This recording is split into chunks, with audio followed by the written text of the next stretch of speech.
On est le lundi 25 juin 2018 et Xiaomi a déployé Android Oreo 8.0 pour la Xiaomi Mi Box.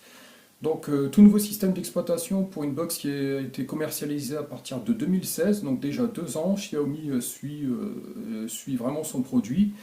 Donc pour la présentation, on va faire rapide parce que c'est surtout l'interface qui a changé, pas les applications. On reste sur une interface composée de vignettes. Donc on va toujours naviguer avec les flèches directionnelles et la touche retour. Si je descends, donc cette fois-ci, le menu, on voit qu'on a les applications qui sont affichées sur la gauche de l'écran.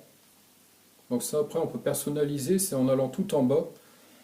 On pourra personnaliser les vignettes qui vont s'afficher à côté de l'application. Donc ici, par exemple, on a France Télévisions, Google Play, donc tout ce que j'ai installé, Red Bull TV. On va laisser Red Bull vu qu'il y a 6 chaînes. Et ici, j'ai activé et désactivé ce que je souhaitais ou ne pas voir sur l'écran d'accueil. Donc ici, par exemple, j'ai activé que la vignette featured. Après, on peut mettre les autres, il suffit d'aller dessus et puis de sélectionner. Donc avec la flèche retour, je reviens sur le menu principal. On retrouve, comme auparavant, la fonction pour rechercher la commande vocale, donc qui est située ici en haut à gauche. Après, on a la recherche manuelle si on a un clavier Bluetooth branché sur la Mi Box TV. Par contre, les paramètres, ça ne sera plus une icône qui sera dans l'écran d'accueil, mais juste une icône en haut à droite. Donc ici, on va avoir accès à tout ce qui est pour la configuration du Wi-Fi, le Google Cast, l'affichage, le son, les applications, l'économiseur d'écran, le stockage et la réinitialisation et la propos. Donc on va aller dans la propos, c'est là où donc, on a mis Box 3 que j'ai ainsi nommé. Et la version d'Android, on est bien en 8.00 avec une mise à jour de sécurité Android qui date du 1er avril 2018.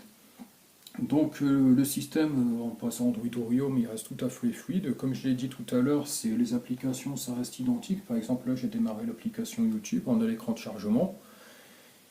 On laisse charger un petit peu et on arrive donc sur l'interface comme c'était auparavant.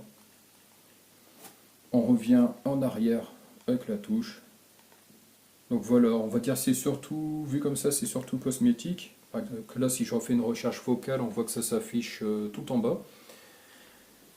C'est beaucoup mieux, surtout que, donc, comme je le disais, c'est un produit qui date de 2016, qui est excellent. On peut regretter qu'il n'ait pas de port réseau, peut-être une capacité de mémoire interne qui est un peu limite, mais on peut toujours rajouter une clé USB pour augmenter.